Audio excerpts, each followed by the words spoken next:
So good evening everyone, welcome back to Chalk and Dust Coaching Institute, and today we'll be starting with Sectors of Indian Economy, class 10th. So this is the first lecture, let us begin with. So this is the introduction. Starting शुरू करते हैं बेटा, हम Sectors of Indian Economy में क्या चीजें पढ़ने वाले हैं and what else is there to study about in this chapter, okay? What else we are going to study in detail. So let us begin with. सबसे पहले अगर हम पूरे इंडिया की बात करें बेटा, हम अपने अराउंड जहां भी नजर मारते हैं हम देखते हैं कि कोई ना कोई किसी ना किसी तरह की इकोनॉमिक एक्टिविटी में जुड़ा हुआ है. What do you mean by economic activity? Economic activity ऐसी कि जो आप कुछ काम कर रहे हो तो उसके रिजल्टेंट आपको पैसे मिलते हैं. You are able to earn money as a resultant of the work that you have done. That is known as an economic activity.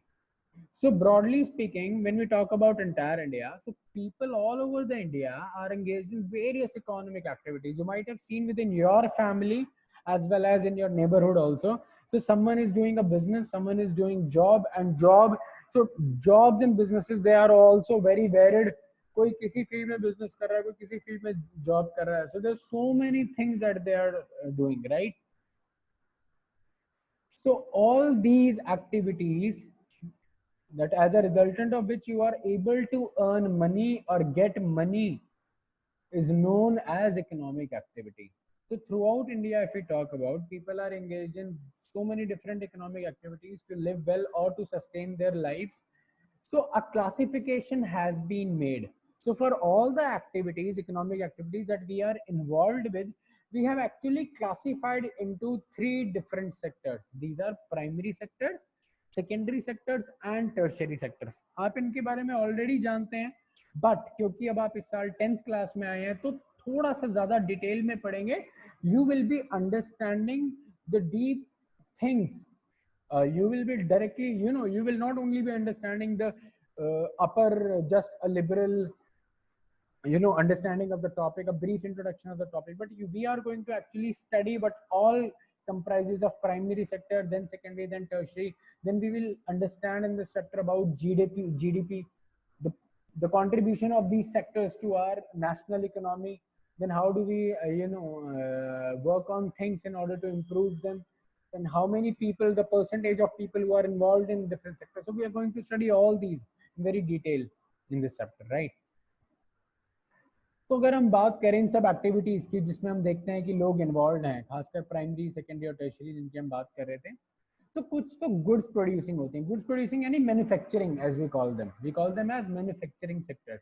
So some of these are manufacturing sectors, while there are others that are related to services. Services यानी services वो वाला sector है बेटा जहां पर आप सिर्फ service provide कर रहे हो प्राइमरी और सेकेंडरी को इजी करने के लिए, या प्राइमरी और सेकेंडरी को एक्चुअली और नेक्स्ट लेवल पे लेके जाने के लिए जो भी आप सर्विसेज दे रहे हैं उन सबको आप सर्विसेज सेक्टर में इंक्लूड करते हैं. We will study this in detail further.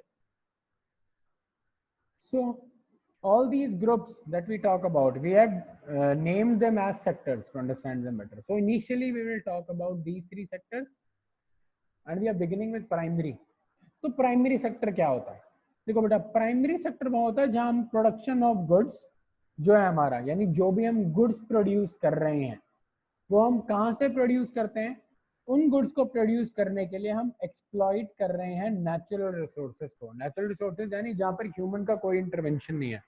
All the things that are naturally available in this environment or on earth, and for production of goods we are exploiting these natural resources and then we are producing these goods.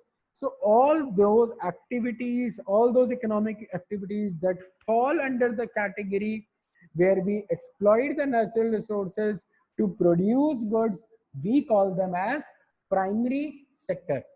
वो सारी economic activities बेटा जहाँ पे हम natural resources को exploit करते हैं ताकि हम गुड्स को प्रोड्यूस कर सकें, हम उसे प्राइमरी सेक्टर में स्टडी करते हैं. एग्जाम्पल के लिए, to understand it better, we have an example also. तो to understand it better the example says आप कॉटन ग्रो कर रहे हैं. अब कॉटन जो है वो कहाँ ग्रो होता है? कॉटन की खेती कहाँ होती है? फील्ड्स में, फार्म्स में. ठीक है, तो ये जो ग्रोइंग कॉटन है बेटा, this is what we have used a seed, then we are practicing agriculture, then with various practices we are able to grow a crop that we harvest and we have cotton.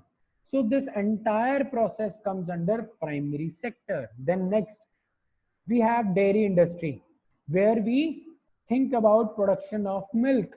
So this production of milk is related to what?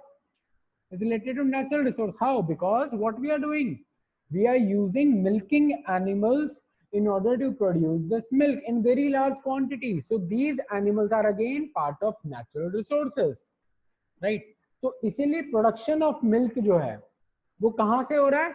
when we are utilizing these animals, milking animals या milching animals, तो हम लोग milk को produce कर पा रहे हैं. So this is again a part of primary sector. This is an economic activity which falls under the category of primary sector. The next is extraction of minerals and ores. तो अर्थ के हमें पता है अर्थ की सरफेस में बहुत सारे minerals हैं और ओर्स हैं, तो इनसे हम अलग अलग उनको एक्सट्रैक्ट करते हैं. हम कॉपर एक्सट्रैक्ट करते हैं, आयरन एक्सट्रैक्ट करते हैं, गोल्ड एक्सट्रैक्ट करते हैं. तो इन सब चीजों को जो हम एक्सट्रैक्ट कर रहे हैं, तो हम इसके लिए जो एक्टिविटीज कर रहे हैं, अब ये चीजें कहां से एग्जिस्ट कर रही हैं? ये चीजें अर्थ की क्रस्ट के अंदर एग्जिस्ट करती हैं naturally. So minerals and ores also constitute natural resources, and we are practicing some activities by which we can extract these minerals and ores from the earth's crust. Therefore this activity will also fall under primary sector. तो इन तीनों में, चारों में जो हमने अभी study किया, इन सब में एक ही चीज कॉमन है. क्या? हम लोग नेचुरल रिसोर्सेस को यूटिलाइज कर रहे हैं. ग्रोइंग कॉटन में किसको यूटिलाइज किया हमने? जमीन को, सॉइल को, तब हमने कॉटन को ग्रो किया. प्रोडक्शन ऑफ मिल्क के लिए हमने यूटिलाइज किया एनिमल्स को, that are again natural resources. Then for minerals and ores we have extracted them from the earth's crust और the surface of the earth. So this is again primary sector, right? तो अगर इस sector की detail में बात करें कि और कौन कौन सी एक्टिविटीज हम इसमें इंक्लूड कर सकते हैं, तो देखो वो क्या क्या है. तो जितनी भी चीजें या प्रोडक्ट्स हमें ऑब्टेन होते हैं एग्रीकल्चर से, डेयरी से, फिशिंग से और फॉरेस्ट्री से, यानी फॉरेस्ट से. So all these activities that are related to these four industries we call them as primary economic activities, or we call them as activities that fall under primary sector. Okay, then next one we have secondary sector. Talking about secondary sector, we have, so for secondary we will now talk. इस sector में क्या होता है? जो natural products थे बेटा, हमने जो ऑब्टेन किए नेचुरल प्रोडक्ट्स, नेचुरल रिसोर्सेज से, हम लोग उसके अंदर उन्हीं प्रोडक्ट्स के साथ कुछ मैन्युफैक्चरिंग करते हैं या कुछ इंडस्ट्रियल एक्टिविटी को एग्जीक्यूट करते हैं. और इन दोनों को एग्जीक्यूट करने की वजह से जो हमें एक नया प्रोडक्ट मिलता है, how do we do that? We use these natural products that are obtained from natural resources, and we perform some manufacturing or industrial activity, and we all together have a very new product, a new finished product in front of us. We call all these activities as to be related to secondary sector. अब देखो पहले वाला क्या था? Growing cotton. अब ये जो cotton है, अब इस कॉटन से क्या किया हमने? अब ये जो कॉटन है, इस कॉटन के प्लांट से हमें कॉटन फाइबर ऑब्टेन हुआ. अब इस कॉटन फाइबर को हम यार्न में लेके आ रहे हैं, उसे स्पिन कर रहे हैं और फिर टेक्सटाइल इंडस्ट्री में यूज करते हैं for weaving clothes. So textile industry, हम क्या कर रहे हैं? हमने एक नेचुरल प्रोडक्ट यूज किया, वो क्या था? कॉटन. कॉटन फाइबर यूज किया कॉटन प्लांट से, और अब हमने उसमें स्पिनिंग करके, वीविंग करके हम उससे क्लोथ्स प्रोड्यूस कर रहे हैं बाय मैन्युफैक्चरिंग और इंडस्ट्रियल एक्टिविटी. तो हम इसको बोलेंगे सेकेंडरी सेक्टर, राइट? अब देखो दूसरा क्रॉप का एग्जांपल देखो. हमने गन्ना लिया, sugar cane. Sugar cane crop को हमने ऑब्टेन किया. अब हम इसको यूटिलाइज कर रहे हैं गुड़ और शुगर को प्रोड्यूस करने के लिए. ठीक है? सो गुड़ और sugar will be, so this production of good or sugar will require use of machines or some industry. So it will require some industrial activity to take place so that we can transform the natural product of sugarcane and we can obtain good or sugar out of it. So these activities, all these activities are known as secondary sector activities. So like we use milk for making various products. So that is again manufacturing, or we can use milk for various other things also, right? For minerals if we talk about, हमने extraction कर लिया, हमें iron मिल गया, अब iron से हम लोग machines बना रहे हैं, टूल्स बना रहे हैं. So this will all again be part of secondary sector. सिर्फ आयरन जो था, it was a product of primary sector, but now we are using iron and steel and copper and zinc and gold, all these precious metals, and we are making an altogether new product with the help of machines and other equipments. So that will form, that is a resultant of an industrial activity, so it will fall under secondary sector. Okay, so the third one that we have today is tertiary sector. What is the tertiary sector? अब क्या है, देखो tertiary sector का जो role है वो है primary और सेकेंडरी की नीड्स का ख्याल रखना. ठीक है, टर्शियरी का क्या है, प्राइमरी और सेकेंडरी सेक्टर की कुछ नीड्स हैं, कुछ जरूरतें हैं, तो टर्शियरी सेक्टर में हम उसका ध्यान रखते हैं, उन जरूरतों को पूरा करते हैं जो कि requirement. so these requirements are for primary sector and secondary sector, and tertiary sector is responsible to fulfill the needs of primary sector and secondary sector, and it is also helping them in development. So all these activities will be a part of this development for primary and secondary, and it falls under the category of tertiary sector. Okay, ये अगर हम खुद से बात करें तो ये खुद से कोई भी प्रोडक्शन नहीं करते बेटा, ये सिर्फ प्रोडक्शन एक्टिविटीज को सपोर्ट कर रहे हैं. They are not responsible for any production, but they are only doing things that will help to improve the development or production activity. Okay, example के तौर पे अगर रॉ मटेरियल है, सेकेंडरी सेक्टर को रॉ मटेरियल चाहिए, मान लो iron और steel का प्लांट है और ये बड़ी बड़ी क्रेन्स बनाते हैं, क्रेन्स के लिए इनको जो आयरन और स्टील चाहिए वो आना है दूसरी लोकेशन से, उसके सोर्स से, तो वहां से यहाँ कैसे आएगा, या तो हम रेलवेज को यूज करेंगे या फिर हम वहां से सोर्स वाली साइड से हम लोग फैक्ट्री तक कैसे लेके आएंगे, या तो रेलवेज को यूज करेंगे या फिर हम ट्रक्स को यूज करेंगे लॉजिस्टिक्स के लिए. ठीक है, तो ये जो ट्रक्स और रेलवेज हैं, they are acting as a medium of transportation. ये क्या कर रहा है, ट्रांसपोर्टेशन एक्टिविटी दे रहा है. तो ये खुद कुछ प्रोड्यूस नहीं कर रहा, ये सिर्फ प्रोडक्ट को एक जगह से लेके उस साइट पे लेके आ रहा है जहां से अब फर्दर प्रोडक्शन हो सकती है. तो this is tertiary sector. Okay, then this movement of raw material or movement of any raw material related to secondary sector from primary location to the factory location, which falls under the category of tertiary sector. Then we have other also, it includes communication. tertiary sector में और भी हैं, क्या क्या, एक है communication, दूसरा है banking, फिर है trade, फिर है storage. ठीक है, communication क्या, अब माल कहां से कहां पहुंचाना है, जो रॉ मटेरियल है वो कौन सी लोकेशन से कहां पर पहुंचाना है. So in total language of this they call it माल, right, that is the stuff और द इंडस्ट्रियल रॉ मटेरियल. तो उस प्रोडक्ट को कहां से, प्रोडक्ट तो नहीं बोलूंगा, उस रॉ मटेरियल को कहां से कहां पहुंचाना है, इसके लिए आपको कम्युनिकेशन चैनल चाहिए. कम्युनिकेशन हो सकता है internet, you are talking via mails, you are talking via phone, you are talking via SMS, you are using WhatsApp for communication. So this all falls under the category of communication, which is again tertiary sector. अगर communication नहीं होगा तो आपको पता ही नहीं होगा location कहाँ है और कौन से इसको कहाँ डिलीवर करना है, ट्रांसपोर्ट कहाँ करना है. So communication is very important. Then banking. Banking is responsible for providing loans. तो लोन प्रोवाइड हो रहा है एक लोकेशन से दूसरी लोकेशन तक. जैसे रॉ मटेरियल को मूव कराना है, बहुत ज्यादा इन्वेस्टमेंट चाहिए, मुझे पता है मार्केट से पैसा धीरे धीरे आएगा, बैंक देखेगा कि क्या इसके बिजनेस में इतना पोटेंशियल है कि मैं इसको लोन दूं और फिर बाद में ये मेरा लोन वापस से दे बैंक को। तो बोथ वेज है। इससे उस बिजनेस वाले को भी, बिजनेसमैन को भी हेल्प मिलेगी क्योंकि उसको इतना सारा कैपिटल खुद से इन्वेस्ट नहीं करना पड़ेगा। Bank will help him.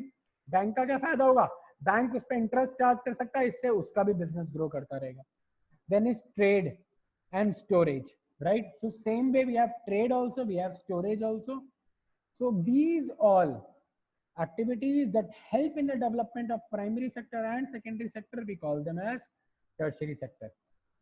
So tertiary sector doesn't only include these, it also includes doctors also, teachers also, जो independent services provide कर रहे हैं। teachers की क्या जरूरत है, अगर ये educate नहीं करेंगे तो आप बाद में इनमें से कौन सा सेक्टर ज्वाइन करना है डिसाइड नहीं कर पाएंगे। लॉयर्स की क्या जरूरत है, अगर किसी के साथ कुछ लॉस हुआ है तो lawyers are there to help them out. Then we have doctors, someone who is not feeling well, doctors are there to help with his health facilities. Then we have people who are working in administrative work, people who are doing accounting work. So all these activities who are helping in development of primary and secondary are known as tertiary sector. Okay? अब ये देखो एक note है नीचे, ये बहुत important है। ये नोट क्या कहता है, जितनी भी इकोनॉमिक एक्टिविटी है ये ग्रुप तो है डिफरेंट कैटेगरीज में, लेकिन ये सारी एक दूसरे से इंटरडिपेंडेंट है, इंटर रिलेटेड है या लिंक्ड है। कोई भी एक इंडस्ट्री दूसरी के बिना सरवाइव नहीं कर सकती है। ठीक है, you take example of any one industry, either primary, secondary और tertiary, only one can not survive on its own, it requires other industries also. For example tertiary अगर प्राइमरी और सेकेंडरी एग्जिस्ट नहीं करता तो टर्शियरी आपस में ही क्या करेंगे, they will not be able to generate business. Okay, so this was all about primary, secondary and tertiary. So this was all about primary sector, secondary sector and tertiary sector. Now we'll move on to the next page. Now we'll see the the relation between the three. Okay,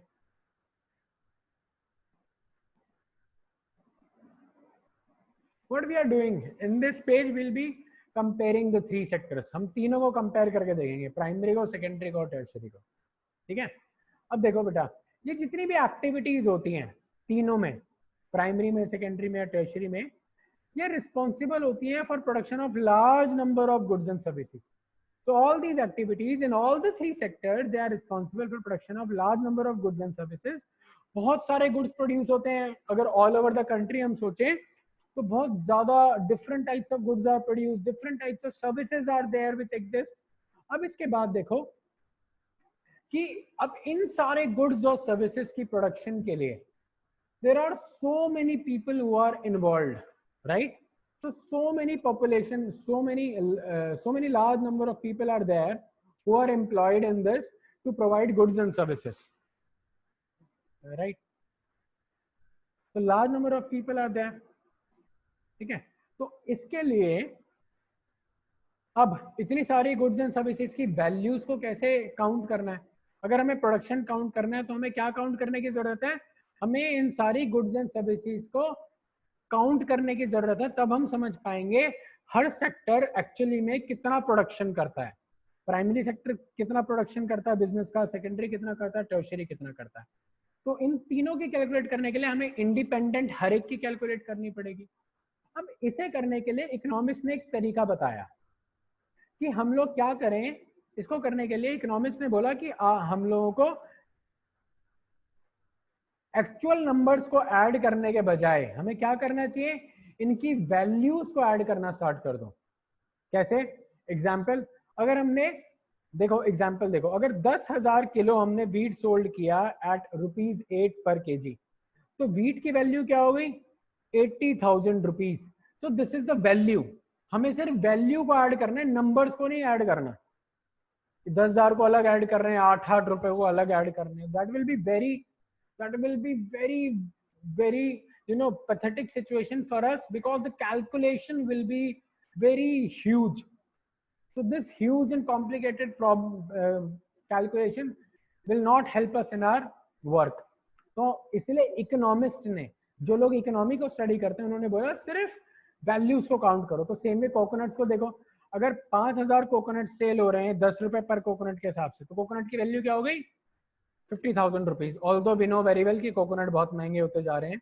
ये पता नहीं कौन सा time है जब 10 रुपए के coconut मिलते थे, अब तो मतलब ही नहीं बनता, right? So then we can see that what we are doing is, in order to calculate the production, what we are doing is we are only taking the final value. So final value of 10,000 kgs would be 80,000 rupees. Final value of 5,000 coconuts at 10 rupees per coconut would be 50,000 rupees. इसी तरह तीनों sectors के final values of goods and services को हम लोग count करते हैं, final values को, और फिर हम उनको ऐड करते हैं, तब हमें प्रोडक्शन मिलता है हर एक इंडिपेंडेंट सेक्टर से। अब एक इंपॉर्टेंट पॉइंट है जो हमें समझना है, क्या? We do not have to count every good that is produced and sold, but we should only include the final value. तो हमें हर एक गुड का, हर एक गुड्स का जो भी प्रोड्यूस हो रहा है उसके हर एक वैल्यू को ऐड नहीं करना, हमें सिर्फ पर्टिकुलर गुड की फाइनल वैल्यू को ऐड करना है।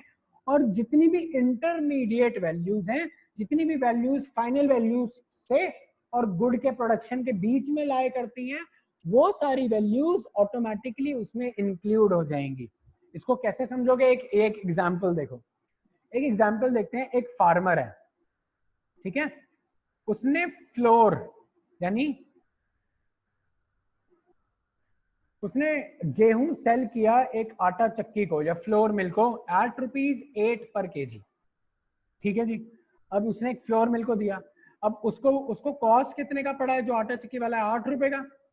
8 रुपए का नहीं पड़ता है, वैसे तो बहुत महंगा पड़ता है, ये सिर्फ वैल्यू दे रहा है। तो let us not talk about these values, right? What we are paying is much more than that. So उसने 8 रुपए का खरीदा। अब वो अपनी इलेक्ट्रिसिटी को बेटा खर्च करेगा, बिकॉज उसको उस व्हीट को किसमें चेंज करना है? फ्लोर में, आटे में कन्वर्ट करना है गेहूं को, राइट? तो he will spend his electricity and his then wear and tear of its machinery, then he will also add profit। और उसके बाद वो सेंड ये सारी चीजें कैलकुलेट करता है, और मान लो उसको वैल्यू आती है 10 रुपए पर केजी। वो 10 रुपए पर केजी में उसको बिस्किट कंपनी को सेल कर रहा है। खरीदा कितने का? 8 रुपए। अब उसने उसको किसमें कन्वर्ट कर दिया? आटे में, गेहूं को।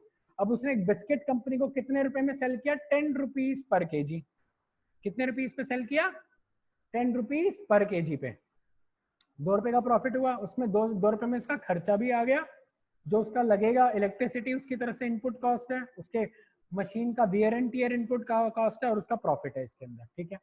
अब बिस्किट कंपनी क्या करती है? इस आटे को यूटिलाइज करती है और इसके अंदर थिंग्स ऐड करेगी, जैसे उसने शुगर ऐड किया, ऑयल ऐड किया, ठीक है, फिर उसने पैकिंग की, फिर उसने अपनी मशीन को यूटिलाइज किया और उसने बिस्किट्स बनाए, ठीक है, और इनको सेल करती है 60 रुपीज के हिसाब से, यानी ₹15 पर पैकेट, या वैल्यू देखो ₹60 पर केजी लगा लो।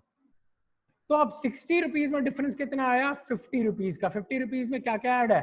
शुगर भी ऐड है, दूसरा ऑयल भी ऐड है, मशीन्स हैं, उसने अगर बेक किया, उसने गर्म किया, बाद में उसने बेक करके बिस्किट्स बनाए, जो मर्जी प्रोसेसेस हुए, इलेक्ट्रिसिटी कंज्यूम हुई, सारी चीजें हैं। लेकिन कंज्यूमर के हाथ में वो जो गेहूं था 8 रुपए का, उसकी फाइनल वैल्यू कंज्यूमर ने क्या क्या पे की? 60 रुपीज, राइट? तो इस 60 रुपीज में जितनी भी इंटरमीडिएट वैल्यूज हैं, वो जैसे कि गेहूं से आटे में कन्वर्ट करना, फिर आटे से बिस्किट बनाना, ये सारी वैल्यूज 8 रुपए से लेके 60 रुपए में इंक्लूडेड है, ये सारी वैल्यूज। तो बीच में जितनी भी वैल्यू एग्जिस्ट करती है इन्हें बोलते हैं इंटरमीडिएट वैल्यूज। तो हमें किसको लेना है?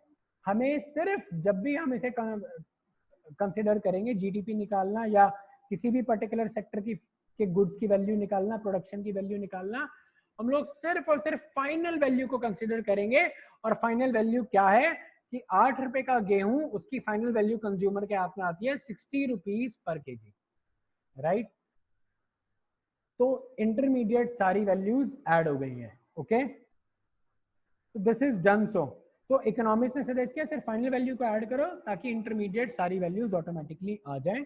तो देखो ये क्या कह रहा है last point, the value of final goods and services produce in each sector during a particular year. So we calculate this value for every sector every year. तो इससे क्या आता है, इससे हमारा आता है total production of the sector for that year. मान लो 2015 में प्राइमरी सेक्टर ने टोटल प्रोडक्शन इतना किया, तो हम बोलेंगे 2015 का टोटल प्रोडक्शन प्राइमरी का इतना है। इसी तरह अगर हम प्राइमरी का, सेकेंडरी का, टर्शरी का, तीनों का टोटल प्रोडक्शन एक्टिविटी पर्टिकुलर साल का ऐड करते हैं, तो हमें जो वैल्यू मिलता है उस पर्टिकुलर साल की, उसे हम बोलते हैं ग्रॉस डोमेस्टिक प्रोडक्ट या हमारा जीडीपी। किसी भी कंट्री का वो जीडीपी कहलाता है। So it is defined as the value, so GDP, if we say definition terms, we define it as the value of all final goods and services produced within a country during a particular year. GDP से पता कर चलता है हमें actually में एक देश की इकोनॉमी कितनी बड़ी है। ओके, तो जीडीपी ही बताता है हमारा देश का इकोनॉमी कितना बड़ा है। With this, we conclude our today's lecture. I'll see you tomorrow and we will resume the next topic for this chapter. Thank you so much, guys. If you have any doubts, please leave it in the comment section below so we can reply to you for that. We'll reply as soon as possible. Please share this video with your friends and family members and your cousins so that they can also benefit. And if you have a special topic of request, please write to us so that we can make a dedicated video related to the topic that will have more requests. Understood? I'll see you again. Thank you so much. Please subscribe our channel Chalk and Dust for more videos related to same subject.